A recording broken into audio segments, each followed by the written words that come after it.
Isang masayang pagdiriwang ang naganap subalit may umagaw ng pansin sa ginawa ni Krista.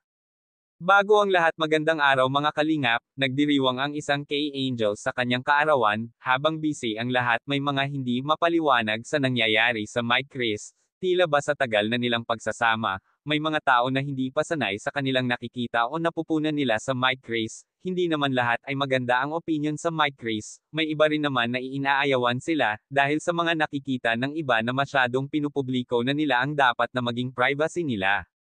Hindi naman natin masisisi ang Mike Chris kung gano'n na lamang sila magturingan, nakadepende na lang yan sa atin kung bibigyan natin ng mali siya kung ano man ang ginawa ng Mike Chris. Ipinamalas ng Mike Chris ang kanilang galing sa pagsasayaw, syempre hindi magpapahuli ang Mike Chris sa mga ganyang pagkakataon, marahil marami pa naman netizen ang boto sa kanila, na makita ang kanilang naging performance, kaya worth it ang naging pagod nila sa rehearsal. Isa si Krista sa mga naggagandahang K-Angels, ibang Krista ang nakita natin, mapalok, at outfit nito ay talagang dumagdag sa kanyang pagka-charming at mas naging matured pa itong tingnan sa naging ayos nito.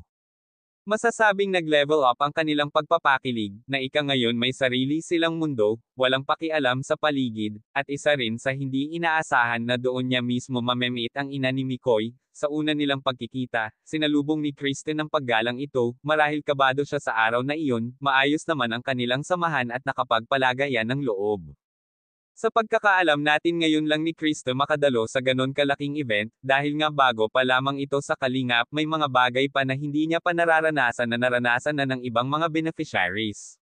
Halatang nag-enjoy ang lahat pati na ang Mike Chris dahil sulit ang naging pagod nila sa mga nakaraan araw, sa mga nanghuhusga sa Mike Chris huwag sana sirain ang binuong samahan nila, hayaan na lang na maging masaya ang kanilang pagsasama dahil wala naman maidudulot na maganda sa ating pagkatao ang paninira sa tao. Maraming salamat, pakisuportahan po ang aking channel at sa lahat ng bumubuo ng Kalingap.